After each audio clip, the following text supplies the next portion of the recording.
There's a peculiar story unfolding in the silver markets right now, one that involves America's largest bank, decades of alleged price manipulation, a historic settlement for fraud, and the quiet accumulation of what may be the biggest precious metals hoard since the Hunt brothers tried to corner the market in 1980. The headlines screaming about 500% price surges might be overblown, but the underlying reality is far stranger than any sensational prediction. Let me take you back to September of 2020. JPMorgan Chase, that towering institution of American finance with over $3 trillion in assets, entered into a deferred prosecution agreement with the United States Department of Justice. The settlement amount was $920 million, the largest penalty ever imposed for precious metals market manipulation. But the dollar figure, as massive as it was, tells only part of the story. What matters more is what they were caught doing, how long they did it, and most intriguingly, what they were doing with their other hand while allegedly manipulating prices downward. For 8 years, from 2008 through 2016, traders at JPMorgan engaged in what prosecutors described as a scheme to defraud. They placed hundreds of thousands of orders to buy or sell gold, silver, platinum, and palladium futures contracts with no intention of actually executing those trades. This practice, known as spoofing, involves injecting false signals of supply and demand into the market. Imagine a poker player who bets aggressively to suggest a strong hand, then folds at the last second after other players have adjusted their strategies. Now imagine doing this thousands of times a day, in a market where billions of dollars change hands. The traders weren't subtle about it either. Internal chat messages revealed conversations where they openly discussed their strategies. One trader wrote on 6 separate occasions that he was spoofing the market. Another described his technique as a little razzle-dazzle to juke the algos, referring to how he was tricking high-frequency trading algorithms into reacting to fake orders. 15 traders participated in this scheme, including the heads of both the precious metals and treasuries trading desks. Over those 8 years, they caused losses exceeding $300 million to other market participants who were trading based on what they believed was genuine supply and demand information. But here's where this story takes a turn that should make any student of financial history sit up and pay attention. While JPMorgan traders were allegedly pushing silver prices down through paper market manipulation, someone at JPMorgan was simultaneously accumulating physical silver on a scale that defies easy explanation. The accumulation was methodical, patient, and enormous. In March of 2011, JPMorgan received approval to establish its own silver vault at the COMEX commodity exchange in New York. The timing is noteworthy. Silver prices were in the midst of a dramatic rally, climbing toward $50 per ounce, the highest level since 1980. At that moment, JPMorgan appeared to hold a massive short position in silver futures, betting on price declines while holding virtually no physical metal. When prices surged, the bank seemed caught off guard, potentially facing significant losses on those paper short positions. The approval for their COMEX vault came through with unusual speed. By June of 2011, just 3 months after establishing their vault, JPMorgan had brought in 750,000 ounces of silver. At that point, all the COMEX silver warehouses combined held just over 100 million ounces. But this was merely the beginning. Over the next several years, through a process known as standing for delivery on COMEX futures contracts, JPMorgan accumulated silver at a steady pace. When futures contracts expire, holders can choose to settle in cash or take physical delivery of the metal. JPMorgan's house account repeatedly chose physical delivery, month after month, year after year. Industry analysts who track COMEX warehouse data noticed something remarkable. While other silver depositories saw their inventories decline or remain stable, JPMorgan's vault grew relentlessly. By 2017, they held over 160 million ounces in their COMEX facility alone. Some analysts estimate their total physical silver holdings, including metal stored in London and other locations, could exceed 675 million ounces. If these estimates are accurate, JPMorgan would control nearly 45% of the world's investment-grade silver bullion in 1,000-ounce bar form. To put this in historical context, the Hunt brothers accumulated somewhere between 100 million and 200 million ounces of silver before their attempted corner of the market collapsed in 1980. Warren Buffett's Berkshire Hathaway purchased 130 million ounces in 1997 and sold it gradually over the following years. JPMorgan's alleged accumulation would dwarf both of these famous cases. No entity in the modern era has amassed silver on this scale. The mathematics of it raises profound questions. If you believe you can manipulate prices downward through paper market tactics, why wouldn't you simultaneously accumulate the physical metal at the artificially depressed prices you're creating? It's the ultimate conflict of interest. the financial equivalent of an art dealer who spreads rumors that a painter's work is overvalued while quietly buying up every canvas they can find. Eventually, the rumors stop, the market discovers the truth, and the dealer who accumulated at depressed prices realizes enormous profits. Now fast forward to December of 2025. Silver is trading around $58 per ounce, having nearly doubled since the start of the year. The metal opened January at approximately $29 and has since matched or exceeded its highest levels since the early 1980s. This represents a 100% gain in less than 12 months, an extraordinary performance for any commodity. Yet if you search for JPMorgan's official forecast for silver, you won't find predictions of 500% surges. Their published research from late 2024 suggested silver would average between $36 and $39 per ounce in 2025, targets that have already been exceeded by market reality. So where do these claims of 500% gains originate? They appear to come from independent precious metals analysts and prominent investors, not from JPMorgan's institutional research department.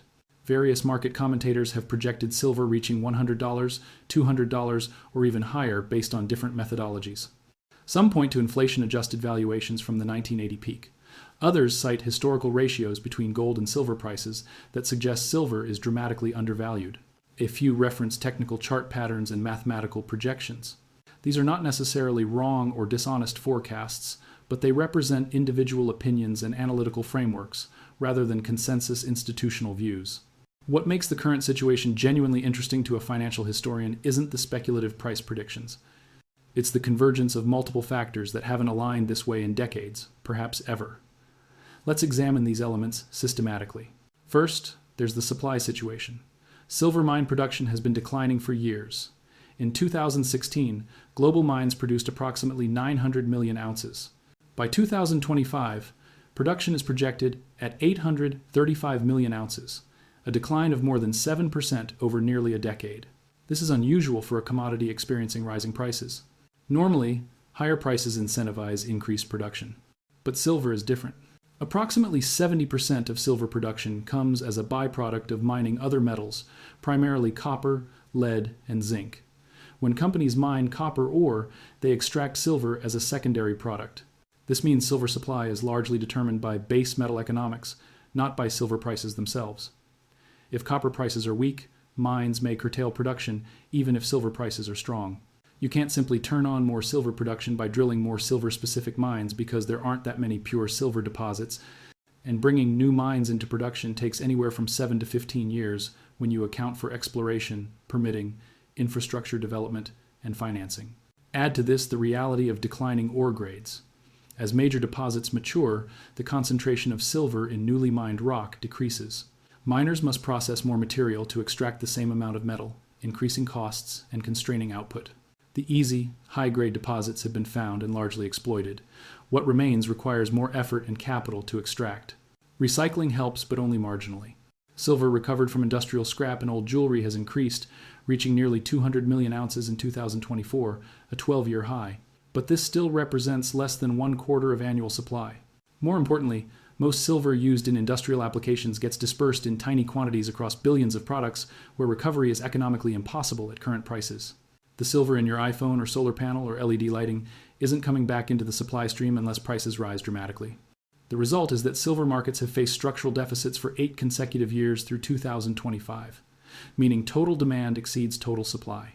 Estimates for the 2025 deficit range from 117 million ounces on the conservative end to over 200 million ounces on the more aggressive forecasts. Either figure represents more than 10% of annual mine production. Markets this imbalanced don't typically remain stable for long. Now, consider the demand side, which has undergone a fundamental transformation driven by technologies essential to the modern economy. In 2015, solar panel manufacturing consumed approximately 60 million ounces of silver. By 2024, that figure had exploded to 232 million ounces, a nearly 4-fold increase. Silver's unmatched electrical conductivity makes it irreplaceable in photovoltaic cells, where it forms the conductive paste that collects and transports electrons generated by sunlight. Despite intensive research into reducing silver content per panel, the sheer growth in solar installations worldwide has overwhelmed these efficiency gains. Even with some governments, including the current United States administration, pulling back on renewable energy subsidies, global solar capacity continues expanding at record rates, driven by falling installation costs and energy security concerns. Electric vehicles represent another growing demand vector. Traditional automobiles contain roughly 15 to 28 grams of silver in various electrical contacts and circuits. Battery electric vehicles require 25 to 50 grams due to more complex electrical systems, advanced driver assistance features, and the power electronics that manage battery charging and discharging. As global auto production shifts toward electrification, incremental silver demand from this sector alone could add tens of millions of ounces annually. Then there's the build-out of artificial intelligence infrastructure. Data centers, advanced semiconductors, and high-performance computing systems all require silver in various components. The explosive growth in AI capabilities and the race among technology companies to expand computational capacity has created a new source of industrial demand that barely existed 5 years ago. The sum total of these industrial applications is unprecedented. In 2025, industrial demand for silver is projected to exceed 700 million ounces for the first time in history, representing roughly 3% annual growth, despite ongoing efforts across all sectors to reduce per-unit silver content. This demand is largely price inelastic in the near term. Manufacturers need silver to produce essential technologies and have few substitutes that match its performance characteristics. They'll pay higher prices rather than halt production. But industrial demand, as substantial as it is, represents only part of the equation. Investment demand for silver is far more volatile and potentially explosive. Unlike steady industrial consumption that changes gradually, investment buying can shift dramatically based on macroeconomic conditions, monetary policy, and geopolitical events. Throughout 2024, investment demand remained relatively subdued as investors focused on stronger stock market returns and higher yields from cash instruments. Physical silver coin and bar sales declined 22% from the previous year to a 5-year low. Exchange-traded funds backed by physical silver saw modest outflows, but conditions appear to be changing rapidly. Concerns about President Trump's tariff policies in late 2024 sparked a wave of short covering and physical deliveries into COMEX warehouses. Uncertainty over trade wars, currency fluctuations, and the sustainability of record-high equity valuations began pushing investors back toward precious metals as portfolio diversification. Then on October 8, 2025, something extraordinary happened in the London silver market. An order for 1,000 tons of silver, placed by India, triggered an immediate freeze. Silver lease rates, which had been running at 0.25%, instantly skyrocketed to 200%. Every major trading desk withdrew from the market. Swiss refiner Metalor, which operates in 17 countries, announced it would not return to silver trading before January of 2026. The London Bullion Market Association reported having 844 million ounces in its vaults, yet a single large order was enough to paralyze the market. This incident revealed just how tight physical silver markets have become. In theory, paper markets can expand infinitely. Futures contracts can be written for any quantity of metal regardless of physical availability. But when someone shows up demanding actual delivery of physical metal in significant quantities, the system's limitations become apparent. The COMEX Futures Exchange faces similar strain. The ratio between paper contracts and physical metal available for delivery has reached levels that would have seemed impossible a decade ago. In April of 2023, for every physical ounce of registered silver available for delivery on COMEX, there were more than 23 paper ounces of claims against it. This extreme leverage creates potential for dramatic price volatility if a significant number of contract holders demand physical settlement. Registered inventories have been declining, while open interest remains elevated. As of late November 2025, COMEX held approximately 113 million ounces of registered silver, with reports indicating over 60% of it had been claimed through delivery notices in early December. The exchange faces mounting pressure to either source additional physical metal or risk delivery failures that could shatter confidence in the paper pricing mechanism. A technical outage on November 28th highlighted these vulnerabilities. A cooling system failure at COMEX's data center shut down trading for over 10 hours. When systems went offline, silver spiked to $56.72 per ounce. Bid-ask spreads widened dramatically as liquidity evaporated. Markets don't typically behave this way unless they're under genuine stress. China's actions add another layer of complexity.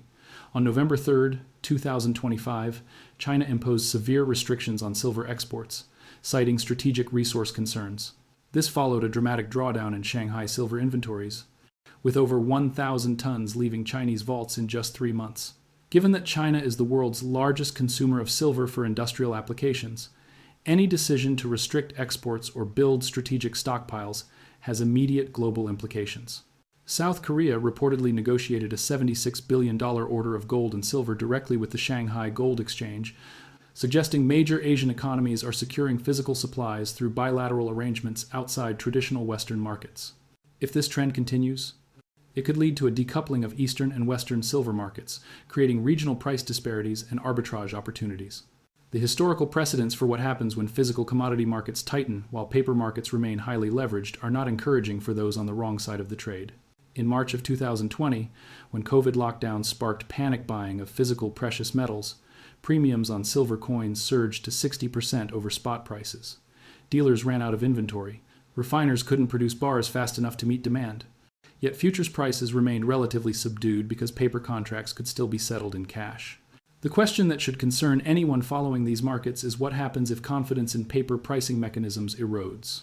If enough market participants decide they want physical metal rather than cash-settled contracts, the price discovery process could shift from highly leveraged futures exchanges to illiquid physical markets. In that scenario, price movements could be rapid and violent. Major financial institutions clearly see value in silver at current levels. Bank of America projects silver reaching $65 per ounce in 2026. Goldman Sachs forecasts prices averaging $35 to $40 over the next several years, though this now seems conservative given where prices already are. Various independent analysts cite targets ranging from $75 to over $600, depending on their assumptions about monetary conditions, industrial demand growth, and potential supply shocks. One metric that silver investors watch closely is the gold-to-silver ratio, which measures how many ounces of silver it takes to purchase 1 ounce of gold. Over the past century, this ratio has averaged somewhere between 50 to 1 and 65 to 1, though it has ranged dramatically from 15 to 1 in ancient monetary systems to over 120 to 1 during the March 2020 panic. Currently, with gold trading around $4,200 per ounce and silver near $58, the ratio stands at approximately 72 to 1. If gold continues rising, as many analysts expect while the ratio compresses to historical norms, the mathematical implications for silver are substantial. At a 60 to 1 ratio with gold at $5,000, silver would trade at $83. At 40 to 1, silver would reach $125. These aren't exotic scenarios requiring unprecedented events, merely a return to ratios that prevailed for decades. The manipulation question haunts silver markets like a ghost that won't rest. While specific cases have been proven in court, the broader question of systematic price suppression remains controversial. Statistical analyses have identified patterns suggesting price movements during certain periods diverge significantly from random distributions that would characterize free markets. Unexplained price crashes during low liquidity trading hours, disconnect between physical premiums and futures prices, and the concentrated short positions of a handful of commercial banks have all fueled suspicions. Critics argue that when the same institution pays nearly $1 billion to settle charges of manipulating precious metals prices, then accumulates what may be the largest physical hoard of that same metal in modern history, the logical inference is that they understood prices were artificially depressed and positioned themselves to profit when normal market forces eventually reasserted themselves. Banks don't accumulate hundreds of millions of ounces of a commodity they expect to depreciate. The laws of supply and demand ultimately assert themselves in physical commodity markets, regardless of what happens in derivative markets. Paper contracts can theoretically expand without limit, but actual silver, measured and assayed and sitting in vaults, is finite. When shortages emerge in physical markets, prices must eventually adjust regardless of positioning in futures markets. What makes this moment in silver market history potentially significant is the alignment of factors that haven't coincided this way before. You have genuine physical scarcity after 8 consecutive years of supply deficits. You have explosive growth in industrial applications essential to the global economy, with limited substitution possibilities. You have investment demand beginning to reawaken amid monetary uncertainty and geopolitical tension. You have extreme leverage in paper markets with concerning inventory trends at major exchanges. You have the world's largest bank holding potentially the biggest physical position in history. And you have recent episodes of market stress, like the London freeze and COMEX outage, that suggest the system is less robust than participants might hope. For Americans trying to make sense of these dynamics and what they might mean for personal financial planning, several principles emerge from this analysis. Beware of sensationalized predictions. particularly when they're attributed to major financial institutions without verification. JPMorgan's actual published forecasts are far more modest than the 500% gains suggested in some headlines, though even their conservative targets have been exceeded by reality. Understand that silver is genuinely different from most commodities due to its dual nature as both industrial metal and monetary asset. Unlike copper or aluminum, silver demand includes an investment component that can surge during periods of monetary uncertainty. Unlike gold, silver has massive industrial applications providing fundamental demand support regardless of investment sentiment. Recognize that current supply and demand fundamentals are legitimately constructive. Multi-year structural deficits, declining mine production, and explosive growth in essential technology applications represent real constraints and drivers, not speculative narratives. These trends appear likely to persist regardless of short-term price volatility. Acknowledge that market structure matters profoundly. Extreme leverage in paper markets, concentration of physical holdings among few players, and documented history of manipulation create potential for nonlinear price movements. Markets trading 100 paper ounces for every physical ounce don't necessarily discover prices through normal equilibrium mechanisms, except that timing is both critical and nearly impossible to predict. Silver can languish in extended consolidations even as fundamentals improve, then move 30 to 50% in weeks when conditions shift. The Hunt brothers, Warren Buffett, and apparently JPMorgan all accumulated silver over multi-year periods before potential payoffs. The claim that JPMorgan is preparing for a 500% price surge appears to be extrapolation at best, fabrication at worst. Their actual forecasts project far more modest gains. But what is demonstrably true is that silver faces genuine supply constraints for the first time in decades. Industrial demand from essential technologies is setting records with no signs of slowing. Investment demand, dormant for years, shows signs of reawakening. Physical markets have exhibited extreme tightness unprecedented in recent history. And JPMorgan, the same institution that paid $920 million for manipulating silver prices downward, has spent over a decade accumulating what may be the largest physical silver hoard in modern history. When the world's most sophisticated bank, one with unparalleled insight into financial markets and access to internal order flow data, invests years quietly accumulating a commodity, students of financial history should pay close attention. Whether silver ultimately reaches $100, $200, or higher remains uncertain. Such levels would require extraordinary monetary disruption, genuine shortage in physical markets, or fundamental revaluation of silver's role. They're possible but far from certain. What seems increasingly clear is that silver's long period of relative stability may be ending.